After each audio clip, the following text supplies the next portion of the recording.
En quelques mots, comment pourrions-nous résumer la foi chrétienne? Je vous ai souvent posé cette question, j'y ai toujours apporté la même réponse, mais il est important que nous soyons au clair sur cette question, notamment pour tous ceux qui nous interrogent sur ce qui se trouve au cœur de notre foi. La foi chrétienne, qu'est-ce que c'est? C'est le récit d'un sauvetage. Nous avons été créés pour le paradis, pour le ciel, pour la communion avec Dieu, entre nous, avec la nature. Et malheureusement, le mal nous a fait perdre de vue cette communion. Et la foi chrétienne, qu'est-ce que c'est? C'est ce voyage que nous sommes invités à vivre pour retrouver notre patrie céleste, la Jérusalem d'en haut. Pour retrouver ce chemin du ciel, Dieu aurait très bien pu le faire, là encore je l'ai souvent dit, d'un claquement de doigts. Voilà, il aurait guéri immédiatement notre liberté qui nous pousse souvent à faire des bêtises. Il aurait donc pu d'un claquement de doigts nous guérir et nous nous trouverions aussitôt au ciel. Voilà, plus d'efforts à faire, nous serions déjà au paradis en train de déguster les viandes grasses, en train de déguster ces vins capiteux, dans la joie de nous retrouver tous ensemble, sans aucune perturbation. Voilà, on serait en pleine communion les uns avec les autres. Mais Dieu ne veut pas nous sauver ainsi. Pourquoi il ne veut pas nous sauver ainsi? Parce qu'il ne souhaite pas d'un salut qui nous soit simplement extérieur. Il veut que nous soyons participants de notre propre sauvetage. Il veut que l'homme y arrive. Alors il a tout fait pour aider cette humanité, pour nous aider. Il nous a donné, par exemple, cette terre ruisselante de miel et de lait. Mais malheureusement, quand on prend le temps de lire l'Ancien Testament, on voit qu'à chaque fois, malgré les grandes figures, les grands personnages qui sont au cœur de notre foi, eh bien ça n'a pas marché. À chaque fois, il y a eu le petit grain de sable qui fait que tous ceux qui ont essayé de retrouver ce chemin du paradis, à la fin, ils ont failli. Moïse. Quel est l'épisode dans l'Écriture où Moïse a failli? Est-ce que vous vous rappelez? Je vais tester votre culture biblique. Main sur le buzzer. C'est où? C'est à Mériba. Ça vous dit quelque chose, Mériba? Vous irez voir, c'est dans le livre des Nombres. Voilà, Moïse a échoué. Donc c'est une succession d'échecs. Alors, Dieu, qui a toujours le projet de nous rendre participants à notre sauvetage, qu'est-ce qu'il a fait? Eh bien, il est rentré dans notre histoire. Il s'est fait homme pour nous sauver, certes en tant que Dieu, mais fondamentalement en tant qu'homme. Vous voyez, Jésus va rentrer dans notre histoire pour nous montrer que ce que nous pensions impossible, eh bien, Jésus, lui, va le réussir. Là où nous avons échoué, dans toutes les tentations, où malheureusement nous n'avons pas su résister, eh bien, Jésus va les affronter pour les terrasser. Mais ce qui est très important, c'est qu'il le fasse comment? En tant qu'homme. Parce que c'est notre participation en tant qu'homme qui est ici en jeu. Comme je le dis, Dieu aurait pu faire autrement. Dieu aurait très bien pu, par sa toute-puissance, s'épargner la croix. Mais ce n'est pas comme ça qu'il veut le faire. Il veut nous montrer, par amour, que notre humanité est capable de participer à son propre sauvetage. Alors il vient affronter une existence humaine. Il va être confronté au drame de la vie humaine, dans ce qu'elle a de plus terrible. Être confronté aux tentations les plus inimaginables, pour nous rejoindre là où nous-mêmes, parfois, nous chutons.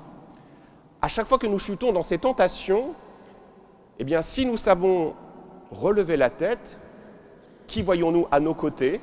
Notre frère en humanité, Jésus, qui est là, comme le bon pasteur, pour nous remettre debout, nous prendre sur ses épaules et pour nous conduire au bercail. Vous voyez, et il le fait en tant que frère dans notre humanité.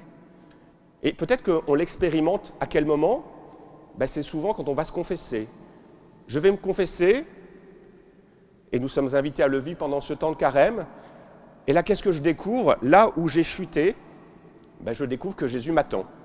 Il m'attend dans le confessionnal pour m'aider à discerner là où a été ma faute, pour ensuite éclairer le chemin qui va me permettre de retrouver ce chemin du ciel. Vous voyez, c'est cela. Dieu qui est en Jésus-Christ, en tant que frère dans notre humanité, vient nous rejoindre là où nous sommes, là où nous avons chuté. Peu avant notre page d'évangile, on a l'évocation au début du texte. Il a rejoint la cohorte des pécheurs qui venaient se presser pour recevoir le baptême de conversion de Jean-Baptiste. Bien voilà, à chaque fois que nous chutons, il est là. Parce que dans chacune de nos tentations, il est venu les affronter. De telle sorte que nous ne sommes plus seuls, et ce qui, à vue humaine, paraissait impossible, devient peut-être désormais, grâce à Dieu, possible. C'est l'exemple que je vous avais donné il y a 3 ans, quand on avait le même texte, ou que ce soit l'année dernière. L'avantage des tentations, c'est que c'est les 3 dimanches, les 3 années liturgiques, on a toujours Jésus tenté au désert. Donc j'avais donné une illustration il y a quelques années, que j'ai réécoutée, et qui m'a parlé. Il y a des sommets qui paraissent totalement inaccessibles. Alors là je vais tester votre culture d'alpinisme. Pour Mériba, vous n'aviez pas la bonne réponse. Mais quel a été l'un des sommets qui a été considéré comme le plus difficile à vaincre? Un des 8000. C'est lequel? C'est le K2. J'y connais rien, mon alpinisme, hein, mais j'ai révisé, enfin j'ai regardé. Donc le K2 paraissait totalement inaccessible, en particulier en hiver. La face nord du K2 en hiver, ça paraissait totalement inhumain. Imaginez le vent glacial, le froid. Beaucoup d'hommes, beaucoup d'alpinistes ont essayé de vaincre ce K2 en hiver et à chaque fois ils ont échoué ou ils sont morts. Donc on se disait, bon, ça c'est inhumain, c'est pas possible à vue humaine. Jusqu'au jour où, dans les années 2000, eh bien, 2 équipes se sont dit, on va y arriver. Et en coordonnant leurs efforts, qu'est-ce qu'ils ont fait? Ils ont réussi à aller au sommet du K2 en plein hiver. Et ils ont, à partir de là, balisé un chemin pour permettre à leurs successeurs de parvenir à ce sommet. Vous voyez, ce qui semblait impossible, eh bien, nous le regardons désormais autrement. Pourquoi? Parce que des hommes ont réussi à le faire. Et donc, notre manière d'envisager le K2 n'est plus la même. Eh bien, analogiquement, c'est la même chose. Donc, Jésus a été confronté à toutes les tentations, il les a vaincues, de telle sorte que le chemin du ciel, qui pouvait nous paraître totalement inaccessible, grâce à Jésus, devient possible. Jésus a balisé le chemin pour aller jusqu'au paradis. Nous sommes encordés à lui, ce qui fait que quand nous chutons, qu'est-ce que nous devons faire? Nous nous agrippons à cette corde et nous nous remettons debout grâce à son aide et on avance. On rechute, mais on peut se remettre debout avec cette certitude que ce que l'on pensait impossible, désormais grâce à Jésus, notre frère en humanité, c'est possible, grâce à son aide. Il y a quand même une condition pour y arriver, c'est quoi? C'est qu'on reste attaché à la corde du Christ. Si on lâche la corde, c'est fichu, on n'y arrivera pas. Mais c'est ça. Donc vous voyez dans notre page d'évangile, en tout cas, nous voyons Jésus, notre frère, qui au début de son ministère va être tenté par le tentateur. Et quelle est la grande tentation que le tentateur fait naître dans le cœur de Jésus? Il y en a plusieurs, mais il y en a une en particulier qui m'est apparue en relisant cette année les textes, c'est quoi? Je l'ai dit, Jésus doit nous sauver, mais il doit nous sauver comment?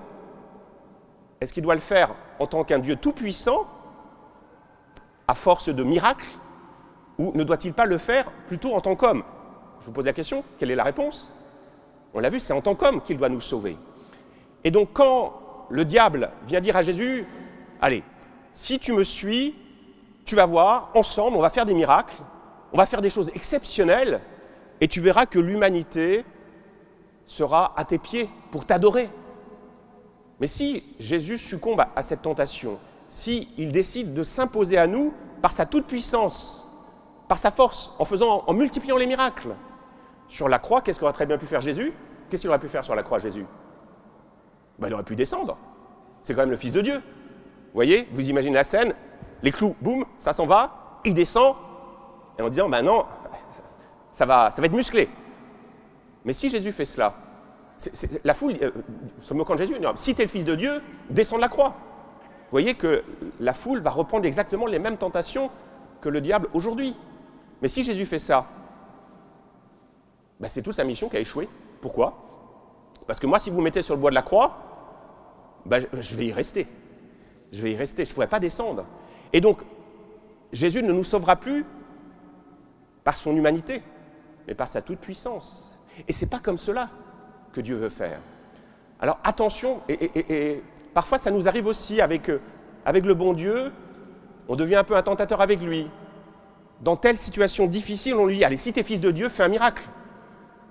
J'ai pas travaillé à l'école, je parle pour les jeunes, j'ai rien foutu, ou je transpose pour moi, j'ai pas préparé mon sermon, parce que j'ai pas eu le temps, parce que je suis flemmard, parce que je suis un paresseux. C'est quand même une bonne chose que je puisse édifier l'assemblée qui m'est confiée. Alors aide-moi, inspire-moi, fais un miracle, fais que mes mots rejoignent cette assemblée que tu m'as donnée. Ben, si je fais ça, ben, je suis comme le tentateur. Vous voyez, j'oblige Jésus à utiliser sa toute-puissance, mais ce n'est pas comme ça qu'il veut nous rejoindre. Comment il veut nous rejoindre? Ben, par notre humanité, par la croix, par le bas, non pas par la force, mais par le bas. Donc ça, c'est la tentation de Jésus. Maintenant, et ça va être ma conclusion, comment le tentateur vient à nous? Le tentateur, déjà, il est malin. Donc dans notre page d'évangile, à partir de quand le tentateur multiplie ses attaques? Lisez votre texte. Qu'est-ce que Jésus... 40 jours. Donc il attend que Jésus soit affaibli. Jésus a jeûné pendant 40 jours, donc il est fragile. Et c'est à ce moment précis que la tentation se multiplie. Le tentateur attend souvent que nous soyons désarmés pour nous attaquer. Et souvent, quel est le moment où nous sommes le plus désarmés? C'est quand? Ben, c'est quand on a chuté. Voilà, quand on a chuté, quand on a failli, on dit « Ah, je suis vraiment nul ». Je suis vraiment nul. Et pour montrer que je suis nul, qu'est-ce que je vais faire? Ben, je vais faire encore d'autres bêtises. Je ne sais pas si vous avez constaté, mais plus on fait des péchés, plus on fait des péchés. Plus on est meurtri, plus on se dégoûte. Et pour se dégoûter, ben, je vais encore faire plus de bêtises. Voilà, des jeunes. Je donne un exemple de saint, le père de Foucault. Dans la première partie de sa jeunesse, son grand péché, c'était quoi? C'était l'alcool. La fête. Il faisait la fête tous les soirs, à Sedan, dans sa garnison. Et le lendemain matin, il se découvrait honteux. Oh, je suis lamentable, je suis nul. Et pour oublier qu'il était nul, qu'est-ce qu'il faisait, à votre avis? Ben, il rouvrait une autre bouteille et il repartait. Vous voyez, le tentateur attend que nous soyons en mauvaise posture pour nous faire chuter. Et puis ce tentateur, donc ça veut dire quoi? Ça veut dire que, alors, c'est pas vous pourriez me dire, dans ces cas-là, il ne faut pas jeûner. Ne jeûnons pas parce que ne nous affaiblissons pas. Alors, ce n'est pas ce que dit le texte. Parfois, ça vaut le coup de jeûner, de faire des efforts, parce que c'est quand je suis peut-être un peu désarmé que je vais prendre conscience des attaques de mon adversaire. Vous voyez, l'idée, c'est que, voilà, parce que je suis assailli, ben, je vois par où le diable va m'attaquer. Donc parfois, tous les jeûnes, toute la cesse que nous faisons, ce n'est pas pour nous affaiblir, c'est pour permettre au démon de manifester sa stratégie, de révéler sa stratégie. Vous voyez? Alors, après, bien sûr, il ne s'agit pas d'être téméraire. Une fois que j'ai vu ces lieux de fragilité, je ne vais pas fanfaronner en disant « je vais y aller, je vais aller au combat ». Non. Parfois, une fois que j'ai repéré mes fragilités, la meilleure arme, quelle est-elle? C'est quoi? La fuite. Je vais fuir. Je ne vais pas aller au-devant du... Mais c'est très important de savoir qui est mon ennemi. Quels sont mes points de fragilité? Quels sont mes lieux dans ma vie où, possiblement, si je n'y prends pas garde, je risque de me laisser emporter? Donc, c'est là où l'ascèse, le jeûne que je suis invité à vivre pendant le carême, c'est repérer mes points de fragilité. Mais une fois que je les ai repérés, ne pas prendre de risques, ne pas aller au-devant, ne pas fanfaronner. Souvent, en France, on a l'art de fanfaronner. Ben, ne fanfaronnons pas. Voilà. Dernière chose, pour vraiment conclure, c'est que le tentateur, il vient souvent à nous. Il est malin, le tentateur, je l'ai dit. Et souvent, il nous dit quoi, le tentateur? Et on le voit à l'œuvre précisément dans notre société contemporaine. Ce ciel, ce paradis que vous propose Dieu, il est inaccessible. D'ailleurs, regardez, vous passez votre temps à chuter. Vous ne valez pas grand-chose. Alors moi, je vous propose un autre paradis qui est beaucoup plus à votre portée. Quel est ce paradis? C'est le paradis de la consommation. C'est le paradis du plaisir. C'est voilà, un plaisir simple que l'on peut goûter, qui est accessible. Vous voyez, je l'ai souvent dit là encore, hein, quand on parle de l'infini, c'est quoi l'infini? L'infini, ça s'entend de deux manières, au moins. L'infini, c'est cet infini de Dieu, cet infini de plénitude, cet infini de l'amour de parents pour leurs enfants. Et il y a une autre manière d'envisager l'infini, c'est quoi? C'est l'infini des chiffres, l'infini des nombres qui ne mêlent nulle part. Eh bien, le diable vient jusqu'à nous pour substituer cet infini d'amour par l'infini de la consommation. Et je vais faire un test. Mériadec, on est à quel iPhone? 16. Voilà.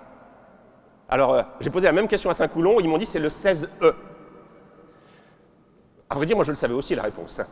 Vous voyez, j'ai déjà donné 100 fois cet exemple, mais vous voyez comment, là encore, le tentateur vient à nous pour nous dire, allez, tu seras pleinement heureux quand tu auras l'iPhone 16.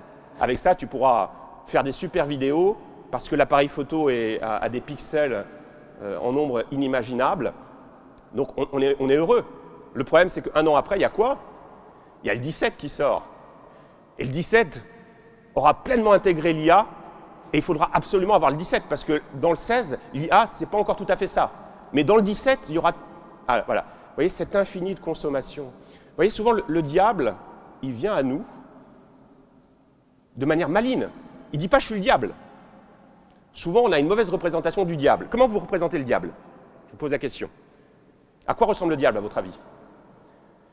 Il a une corne, il a des cornes, il fait peur. Ben, c'est pas ça. Parce qu'il serait trop facile à débusquer. Le diable, pensez à Lucifer, hein, c'est le plus beau des anges.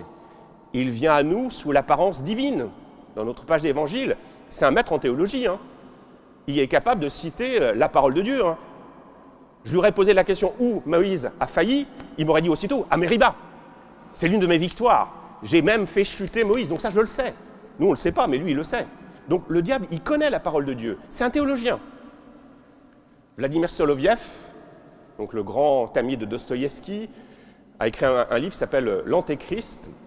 Et il nous décrit un antéchrist qui est un diplômé de l'université de Tübingen, qui est un spécialiste de la théologie. Donc voilà, sauf que c'est un spécialiste qui nous dévie du Dieu de Jésus-Christ pour nous proposer un autre Dieu, un Dieu accessible.